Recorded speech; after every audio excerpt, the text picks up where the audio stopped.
countries in Africa. We'll get into that here in a moment. The country that we're talking about today, though, is Gabon in Western Africa, a neighbor of Congo. Here it is on the map, right there on the water, right there hugging the coast.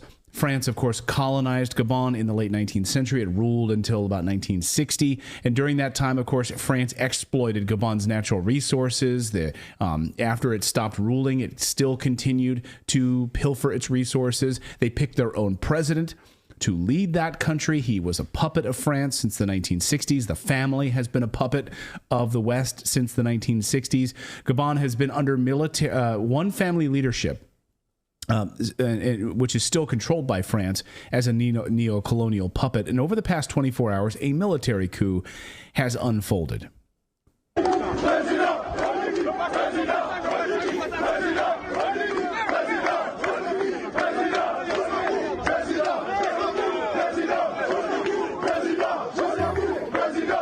Bryce Oligui Nguema to be the new leader of Gabon after ousting President Ali Bongo. The former president's family has been in power in Gabon for 55 years. Here is General Bryce. You can see him being hoisted up there by his soldiers. The ousted president released a video.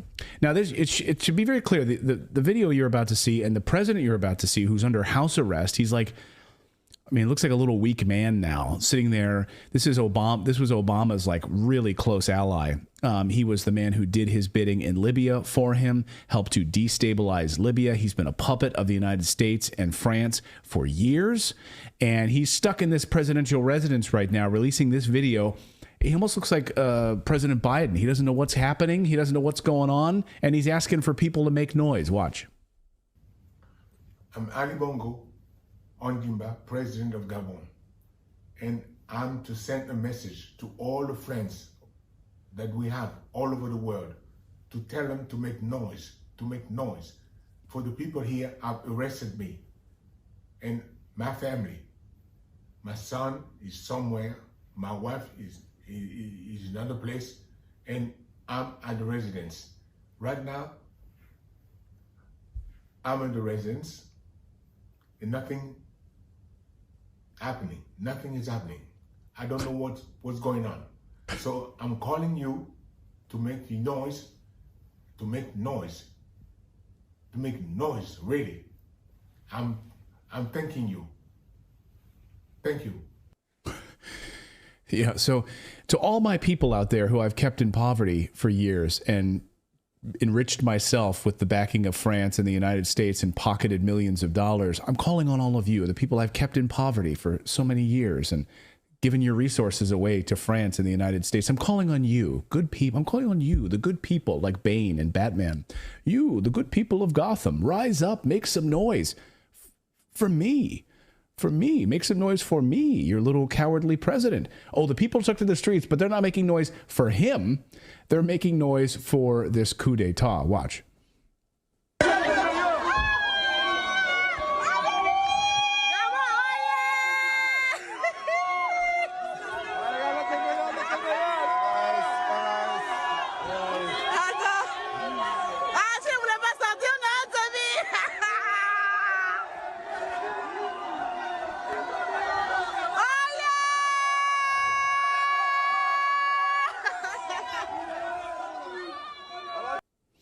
Now, that is noise. Now, they're making noise. They're making noise. Now, this is a cautionary tale. Of course, we all remember. You think about Amin and other military dictators. So, okay.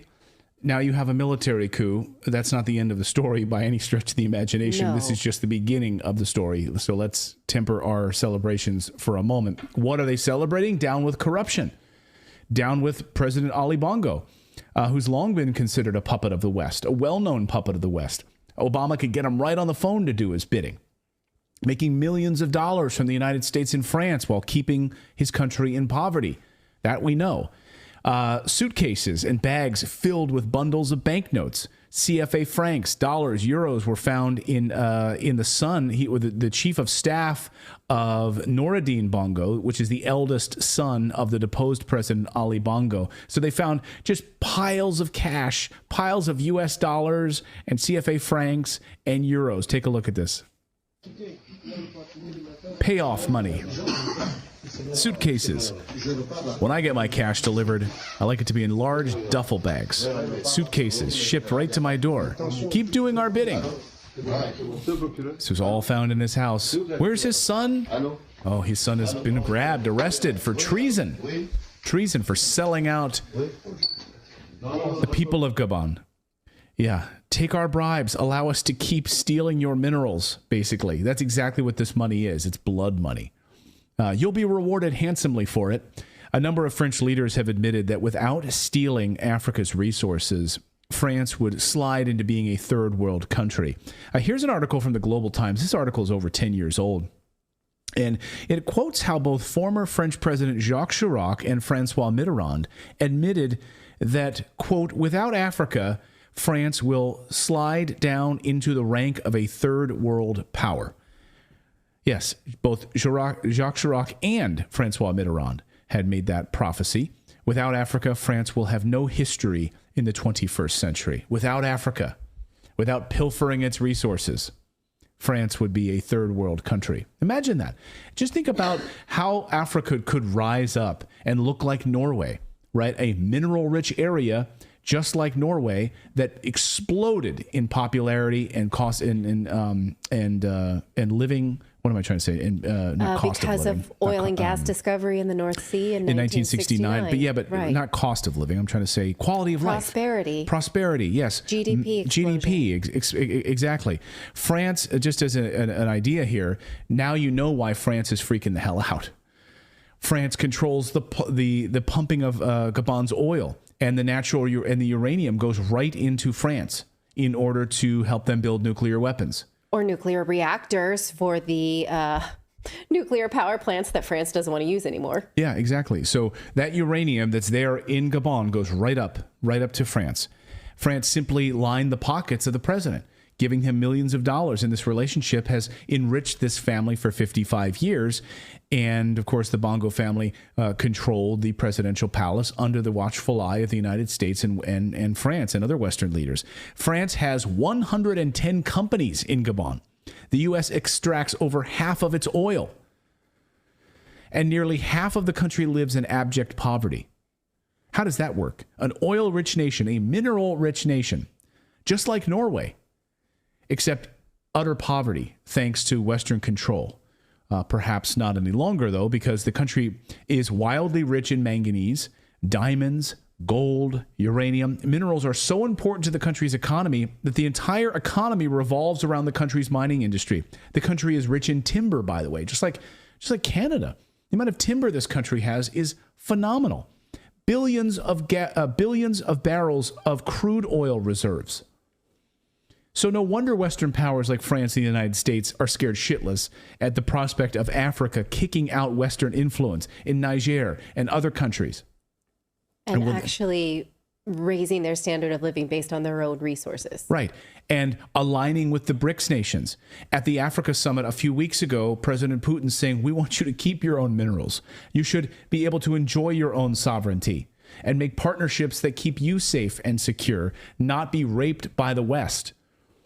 So Africa is lining up some new friends these days, and tired of being bullied. And I want to just show you here the amount of crude oil reserves in Africa in 2021 by country. Just leave this up on the screen here, and I want to see if anything jumps out to you here. Look at the names of all of these different countries. And then I would love for you to do just a simple Google search to see how the United States has destabilized or placed troops or is basically raping the minerals of these countries. The list is pretty exhaustive. All of these countries have some sort of Western meddling involved in them, do they not? No one bigger than Libya, which totally destabilized, and the United States, of course, assassinated Muammar Gaddafi. So look at this list. It's unbelievable. And of course, Gabon worked lockstep with President Obama to totally destabilize Libya. It's interesting, right? When your friends stop helping you. Mm-hmm. Look at this chart. It's unbelievable. And then you have demon, of course, Victoria Nuland, who is, I think, a walking demon, was just in Africa panicking over this Niger coup. And according to the Gray Zone, she was panicked and desperate Victoria Nuland. I love seeing her desperate. Yeah, she is Dolores Umbridge. She is. According to a veteran South Africa official who attended meetings with senior U.S. diplomats in Pretoria, however, Nuland and her team were demonstrably unprepared to grapple with recent developments on the African continent, particularly the military coup that removed Niger's pro-Western government hours before she launched her multi-stop tour of the region. In over 20 years working with the Americans, I have never seen them so desperate, the official told the Gray Zone, speaking on the condition of anonymity. Desperate. Love seeing her desperate. Of course, though, desperate people do desperate things, very dangerous things. Look how the BBC portrays, though, this uprising, this coup in Africa. Africa's coup pandemic, they're calling it a pandemic, spreads with Bongo's downfall. This is how the BBC frames this, that it's a pandemic that people are rising up to throw off the shackles of colonialism. It's a pandemic. It's really bad for them. Or is it just bad for you in the UK, the home of the BBC, and France?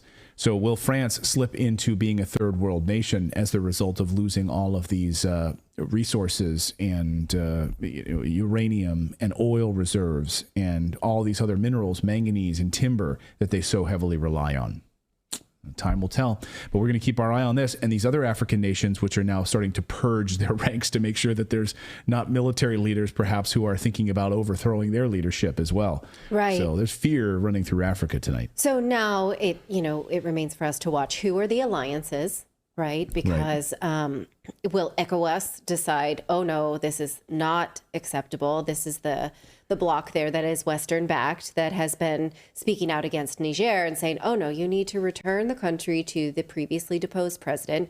Will they speak out about this? We know that already the United Nations has condemned this coup in Gabon. We know that the U.S. has. We know that the United Kingdom has.